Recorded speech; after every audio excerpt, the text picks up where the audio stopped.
Iddoo guddaa gaanii mul'achuu osoo hin taane iddoo guddaa ka'uudhaaf jalqabuudha. Baay'ee dhukkubna qaalaa jira yoo isin jedhu waan akkasii kana asitti eegeen beeku.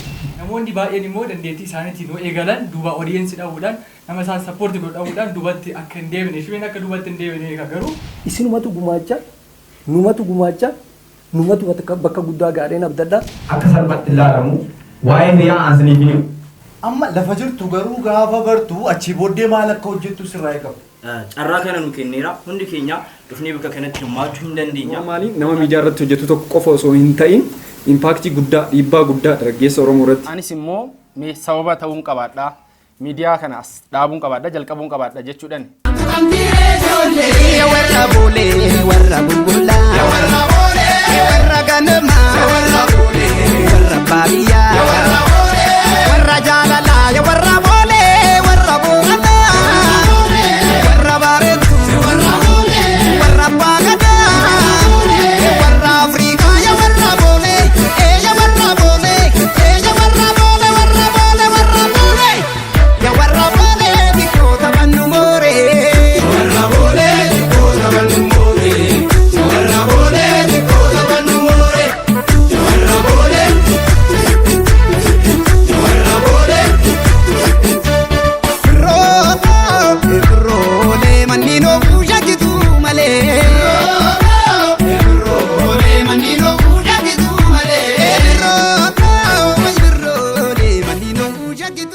sirna baniinsaa Yoom Multimedia sababeeffachuudhaan egaan yoom maalidha yoom eessaa dhufi yoom eessaa ka'e kan jedhu immoo hundeessaa akkasumas qindeessaa Yoom Multimedia kan ta'e injiinara akkasumas footogiraafara Shimallis Badhaanee as ba'uudhaan ibsa gabaabaa waa'ee Yoom Multimedia kan nu taasisan ta'u Aamileedhaan isaan gara waltajjiitti aamileedhaan aamileen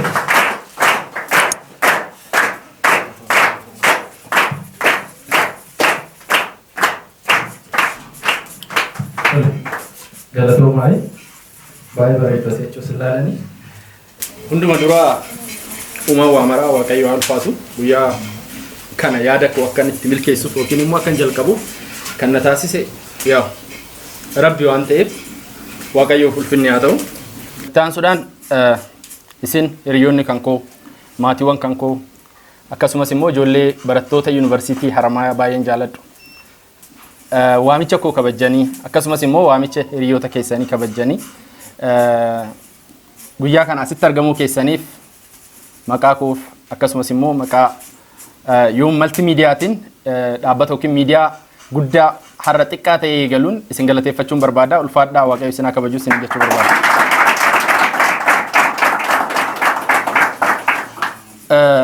Ka'umsi waa hundaatu xiqqaa akka ta'e hundi keenya irratti waliif ni galla.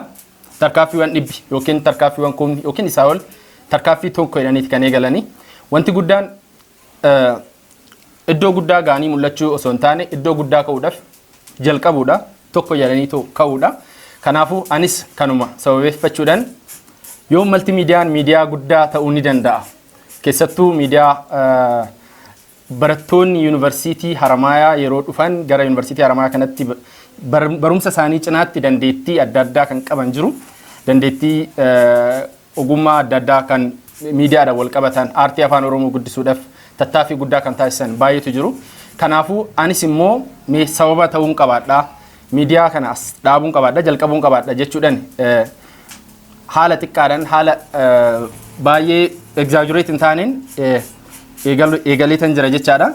Kanaafuu isinis immoo guyyaa Yoom miidiyaan guddaan har'a xiqqaa guyyaa itti eebbifamu yookiin immoo guyyaa itti saaqamu irratti argamtanii gammachuu koo kanan afaan hirmaachuudhaaf dhufuu keessaniif guddaa isin galateeffadha. Ulfaadhaa galatoomaa isin jechuu barbaada.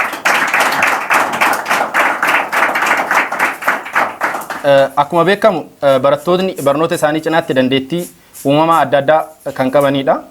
Dandeettii isaanii osoo fayyadamanii fi uummata biraan immoo osoo gahanii fayyadamuus ta'uu malu. Akkasumas immoo dandeettii isaaniis immoo maallaqatti jijjiiruu ni danda'u jedheetan kana namanu jechaadha. kaayyoon Yoom Multimedia yookiin immoo miidiyaan guyyaa har'aa kana isiniin wal barsiisnu kun yookiin immoo dhaabbatu kun sagantaa adda addaa kan irratti hojjetamu kuni kaayyoon inni duraa yookiin immoo kaayyoon inni jalqaba miidiyaa fudhatama qabuu fi dhageettii guddaa qabu uumuudha. Taansuudhaan immoo barattoonni gara yuunivarsiitii Haramaayaa dhufan dandeettii adda addaa qaban hawaasa bira akka ga'aniif gahee isaa taphachuu fi inni biraa namoonni miidiyaa irratti hojjechuuf fedhii qaban akkasumas immoo dandeettii qaban istuudiyoo yookiin immoo bakka itti hojjetan maateriaalii adda addaa wantoota akka kaameraa ta'uu danda'a laayiting ta'uu danda'a iddoo hojjetan dhabanii too dandeettii isaanii san ukkaamamanii wajjin ta'an dandeettii isaanii san fidanii iddoo itti hojjetan haala mijeessuudha jechaadha. Sagantaan dhaabbiidhaan sagantaan guddaan an hojjedhu jechaadha Yoom Multimedia kanarratti sagantaa hiriyaa kan jedhudha.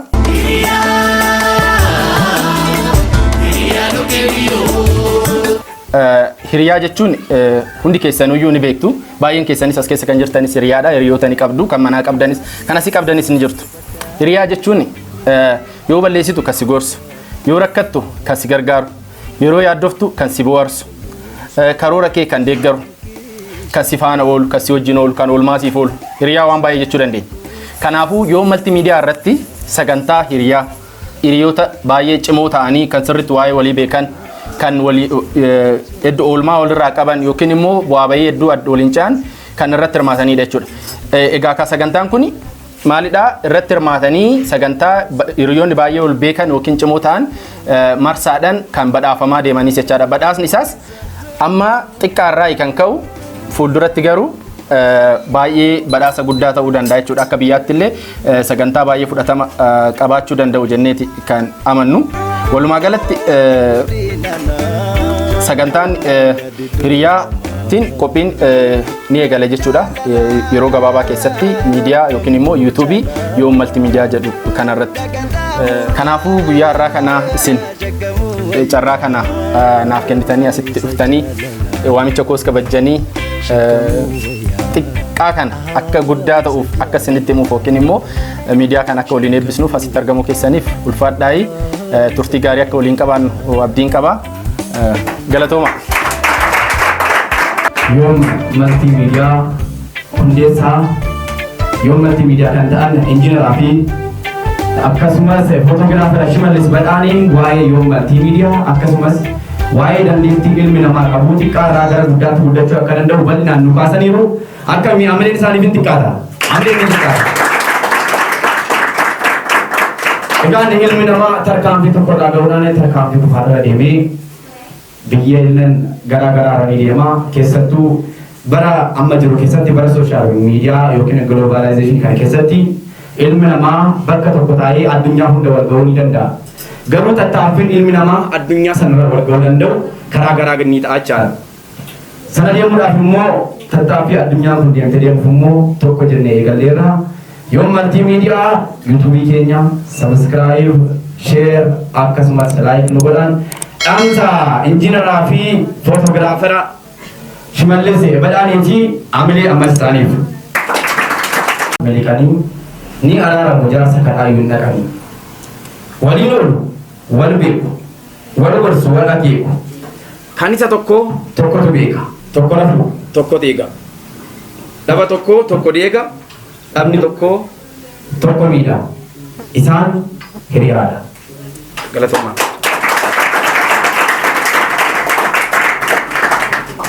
Hiriyaan akka salphatti ilaalamu waa'ee hiriyaa aansanii fi warreen hiriyaa qabdan hundumti keessan hiriyaa keessaniif ofii keessaniif mee Amilee kennaa.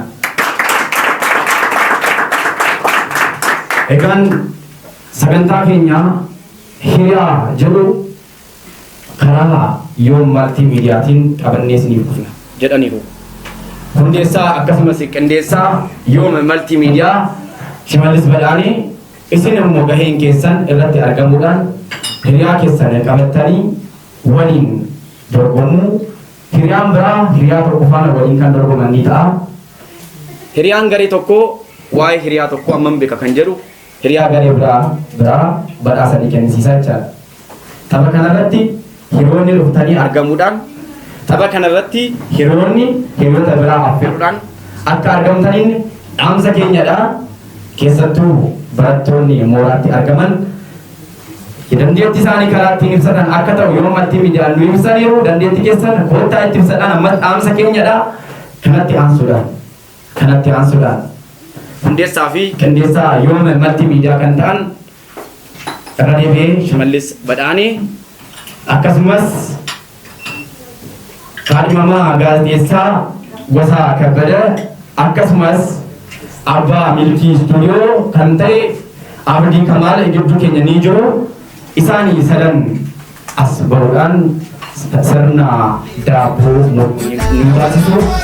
Warra ganamaa warra baadiyyaa warra jaalalaa warra boolee warra booranaa warra baareetu warra baagadaa warra afrikaa warra boolee warra boolee warra boolee warra boolee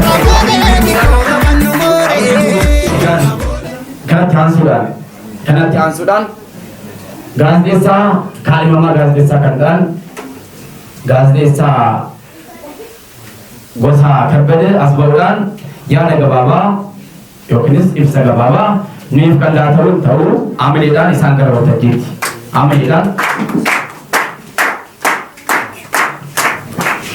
Hunda dura asitti guyyaa irraa kana kan nuuf kee waaqayyo ulfaatu eebba Yoom Multimedia irratti argamuu koof gammachuu guddaatu natti dhagahama.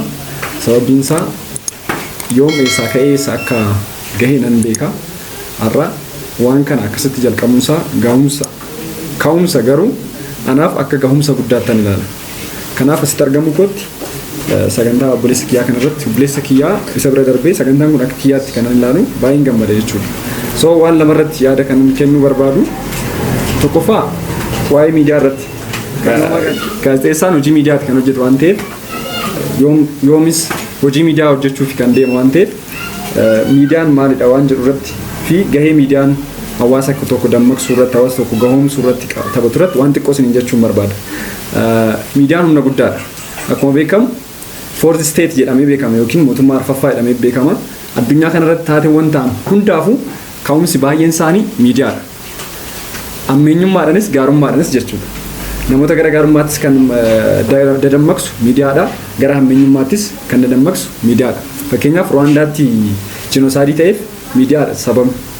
Ni yaadattu jedhee ni yaada. So miidiyaan humna guddaadha. Garuu akkaataa itti fayyadamnuu fi wanta nuti dhimma itti baanu sanii kan murteessu jechuudha.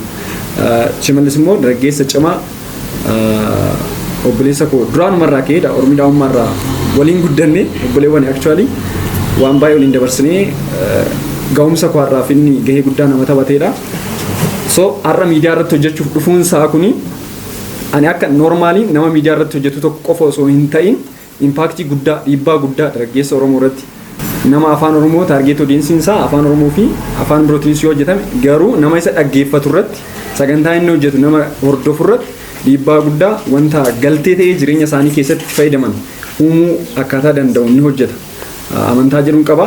Sababbiin isaa muuxannoo guddaa qaba, gahumsa guddaa qaba. Gita saniin miidichatti fayyadame taanan boru Yoom Multimediaan amma mana kana keessatti xinnoo kana keessatti jalqabni kun Skylight Hoteelii Sharaatan hoteela gurguddaa iddoo gurguddaatti eebbisiisnee miidiyaa guddaa wayii bannaa jechuudha. Bishuur baay'ee ni danda'ama. Akka kaleessa osoo ta'e har'a sagantaan kun hin danda'amu ture. Akka har'a irra teenyee gaafa laallu immoo sunis ni danda'ama. Sababni isaa ka'umsi waan hundaayyuu yaada. Yes, namoonni addunyaa kana keessatti wanti nuti fayyadamnu baay'een isaanii jalqaba sammuu nama tokko keessatti uumame. San booda adeemsa keessa milkaa'anii rakkoo namoota baay'ee furuu danda'aniiru jechuudha. So miidiyaan humna guddaadha. Yoomillee isa sangalee fi gama miidiyaatti dhufuunsaa waan baay'ee nama gammachiisu ani parsanaalii gama ogummaa kootiinis akka obbolummaattis waan deeggaruu qabu isa waliinan jira jechuudha. Yaalaan subscribe agoon yaa deeggaru share agoon yaa waltumsinu jechuun barbaade. Waltumsuu danda'uu qabna. Kana booda miidiyaan ala wanni hojjetamu tokko illee hin jiru baay'ee. Addunyaan dijitaalaayizeeshiniitti kan deemaa jirtu dijitaalaayizeeshiniitti deemaa jirra taanaan barbaannu injiinaraa taanu barbaannu ogeessa fayyaa taanu waan barbaannu yoo ta'an we can't be out of media. Hin dandeenye tasuma jechuudha. Jireenyi keenya baay'ee walitti hidhamaadha miidiyaa wajjin. So miidiyaan gahee guddaa jireenya keenya guyyuu keessatti waan taphatuuf namni afaan keenyaan hojjetu namni keenya waa yoo hojjetu tumsuu deeggaruu akka filannootti osoo hin taane ani personally akka dirqamaatti tan ilaala. Sagantaa afaan Oromoo hojjetamu yeroo kamiyyuu subscribe godhaa nan laala sagantummaa illee tolu baate jechuudha. Maaliif adeemsa keessa namni sababa garaagaraatiin yoo wanti hunda faasilitii hundas guutuu baate adeemsa keessa immoo guutuu waan danda'uuf jechuudha. Yoo masitti jalqabuun kun barattoota mooraa Haramayaatiif advaanteejii guddaa yookiin galtee guddaadha jedhee tanan yaadaan. Sababni isaa waan baay'ee irraa barannaa miidiyaa kanatti dhufnee fayyadamuu hin dandeenya nama oppiniidha yoom dhufamee maateriyaala as jirutti at least dandeettii qabaannee soft skillii garaagaraa qabaannee garuu maateriyaala hin qabnu ta'e homaa gochuu hin dandeenyu. So namoota naannoo keenya jiran kana irratti maateriyaala qabu taanaan itti dhiyaannee fayyadamuudhaan taalentii keessa keenya jiru ga'umsa keenya jiru muuxannoo nuti qabnu gama miidiyaa irratti we have to promote ourselves. Eenyu akka taane of baasuu qabna of gurguruu qabna jechuudha. Addunyaan amma akkasirra jirti mire. Atama fakkeenyaaf tekinooloojistii cimaa taatee sooftiweerii kalaquu dandeessa appilikeeshinii uumuu dandeessa yookiin immoo piroobileemii wayii solvi gochuu dandeessa ta'ee piroobileemii solvii gochuu kee akka namni biraa yoo sin beekne homaa gochuu hin dandeessu jechuudha. Waan keessan gurgurattee itti fayyadamuu hin dandeessu ofiis upgrade gochuu hin dandeessu. So kun carraa guddaa waan ta'eef san akkasitti yaa fayyadamnu sin jechuun barbaada. Hundaa waliin moo'itu yoom milkaa'ee dhaabbata miidiyaa maltiimiidiyaa guddaa iddoo guddaatti bakka namoonni gurguddoon borumatu namoota gurguddoo ta'a nama biraan seenaa warrumaas keessa teessaniirtan kana namoota gurguddoo ta'a numatu sharaatanitti waliin eebbisaa jechuudha. Akkanas hin jechuu barbaada baay'ee sin jaaladha baay'ee bareeddu kabajamaa ulfaadha galatoomaa. Akkam jirtu? Akkam jirtu? Mee ofii keessanii al takka hamilee ofii keessanii. Egaan Yoom Multimedia eegalameedha yeroo ammaa kana Yoom Multimedia jettanii karaa sooshaal miidiyaa yuutuubii yoo sarchi gootan isiniif fidaa jechaadha. Shir taasisuudhaan sababa bal'aa bira akka nuuf ga'u taasisuu ni dandeessu. Galatoomaa kanatti aansuudhaan egaa sagantaa keenya bal'aan karaa Yoom Multimedia dhiyaatu maal jennee turre hiriyaa shoo jennee turre. Hiriyaa shoo hiriyoota lama wal bukkee dhaabuudhaan akka isaan gaaffii gaafatamanidha. Egaan hiriyaa shoo irratti hiriyaan tokko waa'ee hiriyaa tokko amma beeka kan jedhu qorree ilaallaa. Nuun jedhaniiru injiinar yookiin footograafer Shimallis Badhaadhe. Garuu barsiisaan hin qoramne barsiisaa qoruu waan hin dandeenyeef nu immoo jalqaba isaan qorree ilaallaan jecha. Hiriyaa tokko gaafa biyyaa bahu tokko duuba deemi. Gosaa Kabbadee fi Shimallis Badhaadhe gara waltajjiitti naafeeffa. Jalqaba garuu qormaata isaan nu qoruuf deeman qorree ilaallaan jechaadha. Na harkatti kan argitan paarkanii kana isaan lamaan gaaffii dhuunfaa gaafadha. Gaaffii ani gaafadheef deebisaa dhoksanii barreessu jechaadha. Sana booda abbaa tokko immoo ni gaafanna sirriidha yookiin sirrii miti nan jedha jechaadha. Warra ganamaa warra boolee warra baadiyyaa warra jaalalaa warra boolee warra boolee warra bareedu warra boolee warra baagadaa warra Afrikaa warra boolee warra boolee warra boolee warra boolee warra boolee warra boolee bikoota bannu mooree warra boolee bikoota bannu mooree warra boolee bikoota bannu mooree. Baayoon telegiraamii gosaa maal jedha? Baayoon telegiraamii gosaa maal jedha? Egaan isaan lamaan hiriyaa wal bukkee turanidha. Deebi'anis immoo gaafa wal baasiku inni maal argatee isheen maal argattee yookiin telegiraamii piroofaayila walii ilaaluun ni jiraata. Amma ilaaluun telegiraama walii ilaaluun ni jiraatami. Kan hiriyaa kiyyaan allaala. Maaliif piroofaayila isaa keessattuu obboleettii haadhaa tuntala aadaa dubarra argamnaan gaafachuu qaban jecha. Bilbila kan jiru yoo.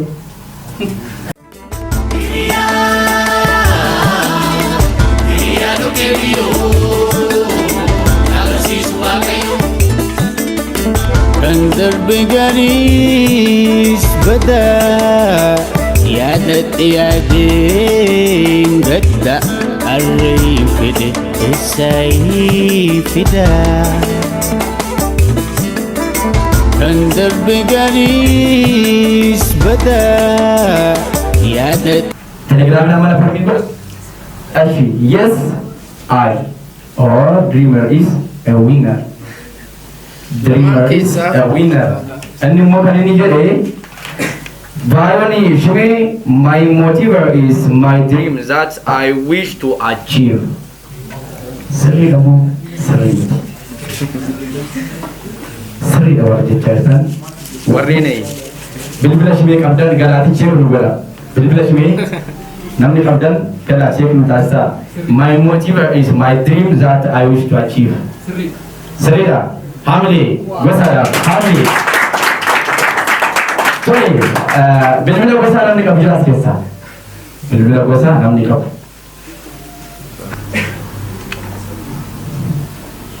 Being a dreamer is being a winner. Dreamer is a winner.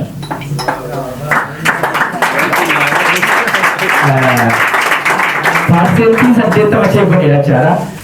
Persentis sadeta mah gara-garumman geddu jumalida. Gara-garumman kalbefan ada cara. Gara-garumman kalbefan ada cara. Namni hojii busy godhu kan fata lachan isaanii hamile nulata hamile. Gara keenyaatti deebisnee hirmaattota keenya keessaa hiriyoota lama fudhanne jechuudha.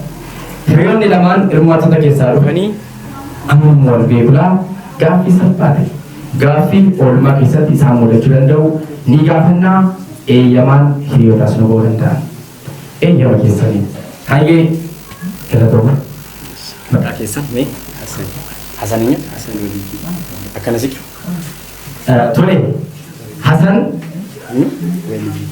Hasan walii gara kana eeyyamamaa ta'ee buusaatiif amalee mulaadha. Amalee.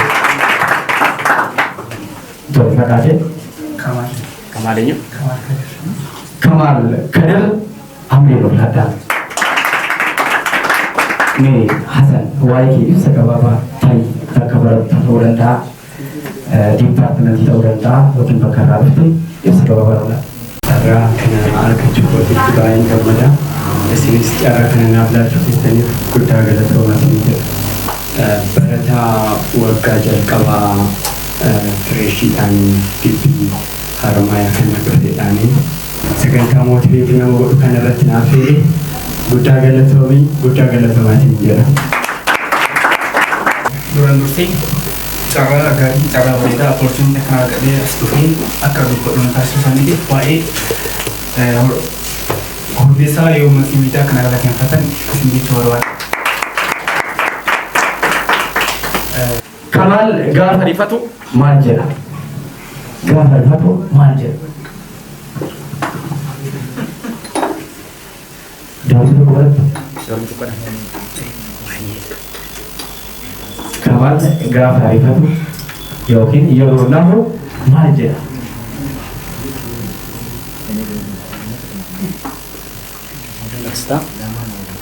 Next. Next.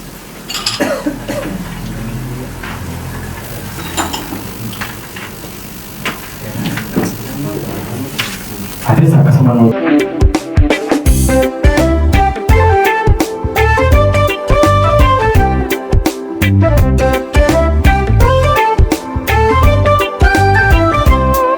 Gaggafaachuun koo ulmaaki waasiif gaame fakkaata ni deemtaa kan sodaadha. Of gowwoomsuu.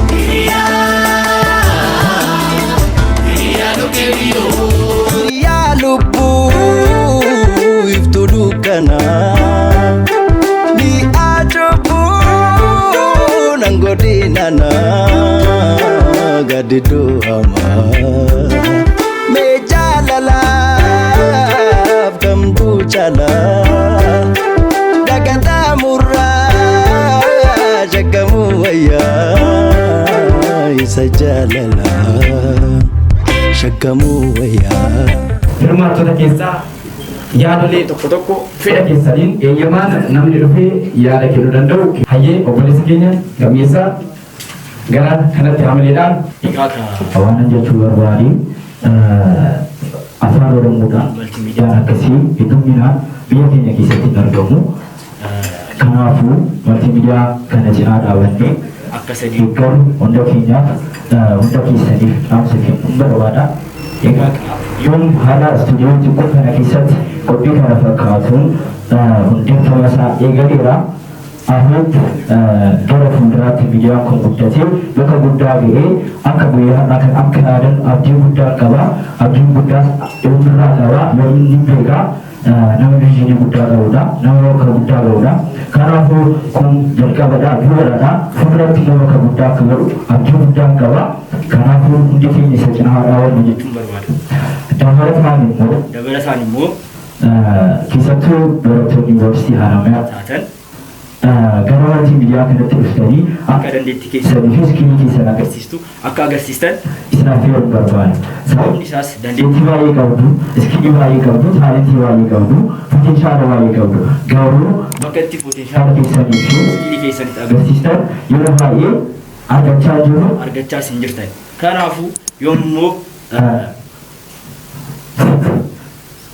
Kanaafuu yoommoo carraa kana nu kenneera hundi keenya dhufnee bakka kanatti hirmaachuu hin dandeenya. Kootaatii dandeettii keessanitti agarsiifadhaa isin jechuu barbaada. Waan ta'eef kootaatii gara Yoom Multimedia dandeettii keessan iskilii keessan fooyyeffadhaa isin jechuun barbaada. Dhaamsi biraa kanan qabu immoo qophii hiriyaa irratti akka hirmaattaniif jechuun qophii hiriyaa irratti yoo hirmaattan ittiin bohaartu ittiin bashannantu akkasumas immoo hiriyaan tokko hiriyaa tokko beeka ittiin bashannanaa ittiin bohaara. Kanaafuu kootaa irratti hirmaadhaa jechuun barbaada. Galatoomaa carraa kana waan kennitaniif galatoomaa. Yoomiin bakka guddaa geessee akkasii abdii guddaan qaba. Nagaadhaa galatoomaa isin jechuun barbaada. Galatoomaa. Kana kanatti argamanii yaada osoo kennin deemuun baay'ee waan ulfaatuu fi dhugaa dubbachuu fi cimee ergan beekee gara waggaa lamaatiif deema. Dhugaa dubbachuuf yeroo deemu yeroo jalqabaatiif kaameraa akkanatti agarsiisuuf hin deemee ture jechuudha. Fedhii isaa waan qoofnee natti agarsiisan hin jennaan uumaa waa tokko duubatti hin deebinee waan beeku hunda hanga danda'e guyyaa sanatti agarsiisuu yaadarra. Inni jechuu barbaadu wantoonni garaagaraa ka'aniiru. Warreen na dursanillee yaada kaasaniiru. Yaada isaanii irratti dabaluu osoo hin taane ni danda'ama yaada jedhuun kaasuu barbaada jechuun. Shimeen wantoota baay'ee akka darbe beeka. Ammallee ni danda'a. Kana caala deemuu ni danda'a.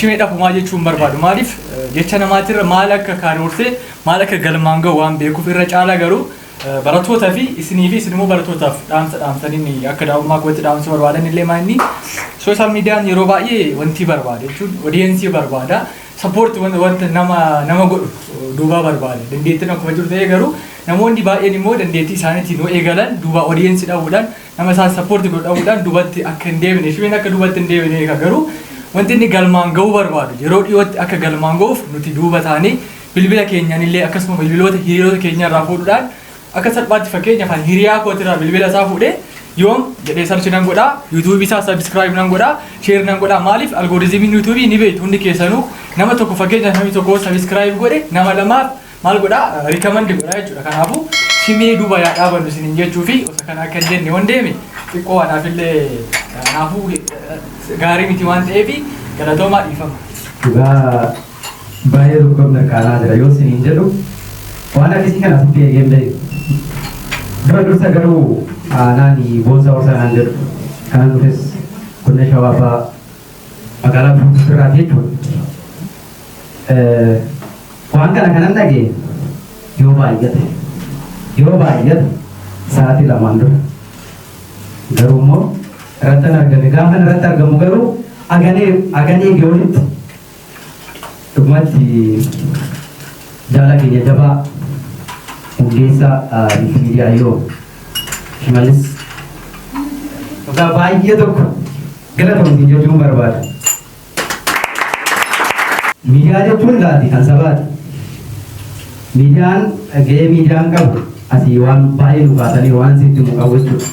Kanaaf anumti illee gaafa waan kana dhagahu gahee miidiyaa waan hin beekuuf ijoolleen gama miidiyaa kanaan dandeettiiwwan garaagaraa dhagaa namni uumamaan dandeettiiwwan garaagaraa qabu. Ogummaa gaazexeessummaa kan qabu jira. Ogummaa aartiin immoo gosa baay'ee jira.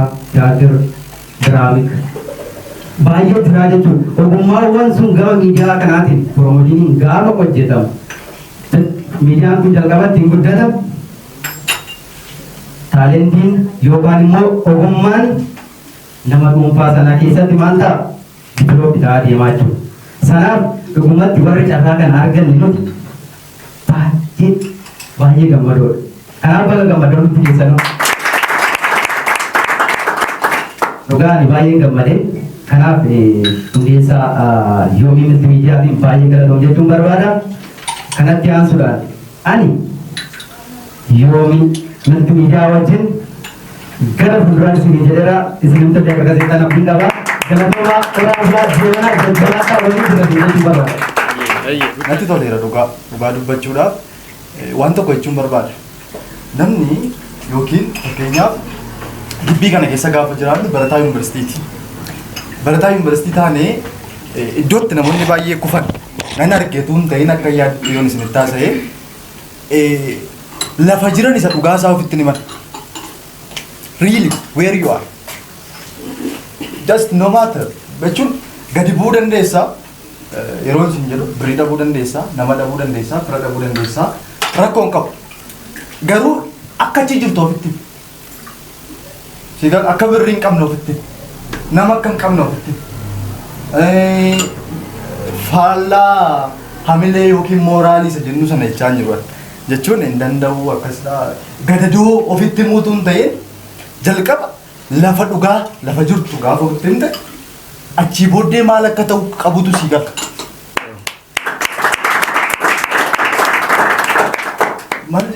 Namoonni baay'een worldii jechuun yuunivarsiitii keessaa ba'anii gaafa laaltan bakkeetti wareeruutu mudata. Because jalqaba addunyaa yuunivarsiitii kana keessa gaafa jiraatanii taayimii kaaffeen naqamaan galamaan nyaatamaan dhugamaan baratamaan noormaal. Amma lafa jirtu garuu gaafa bartu achii booddee maal akka hojjettu sirraa eegamu.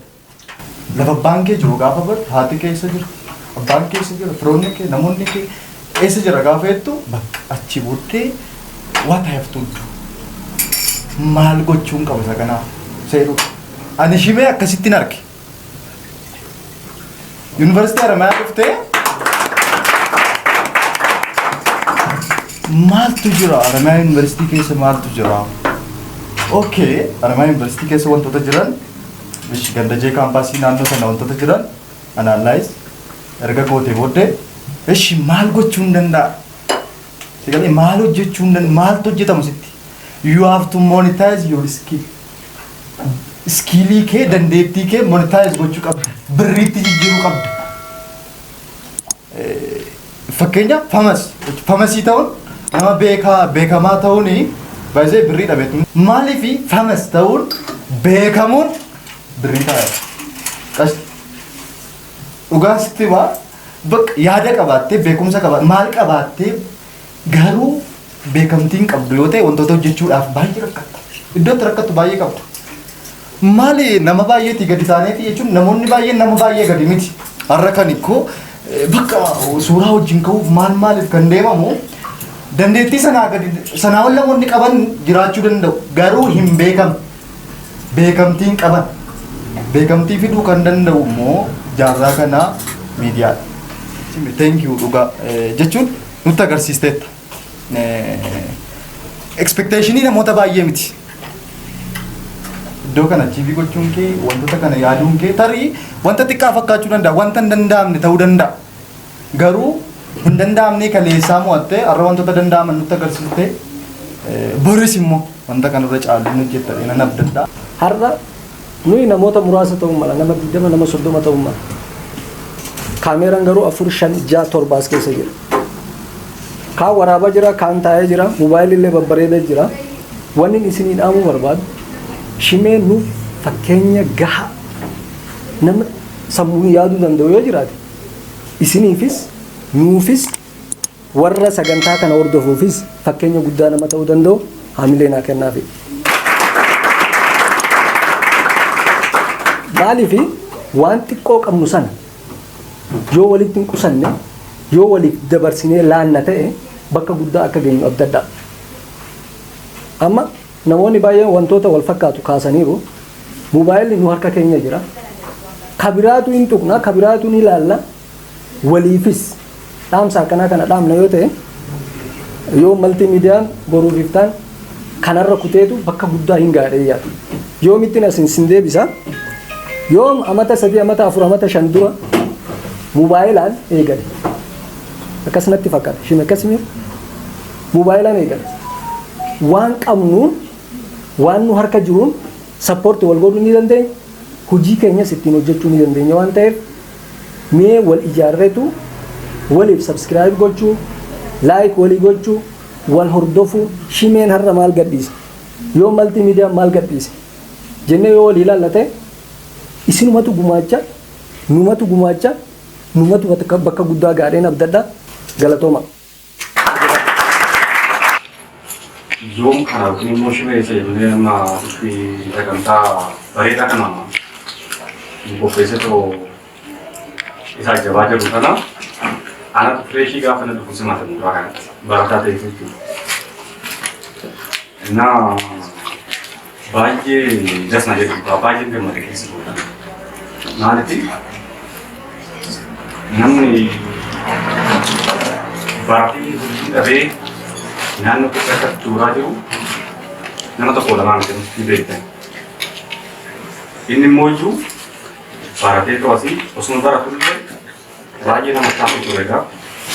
Hojii garaagaraa kaameraas, footoos waan garaagaraa hojjechaa ture jedhamu.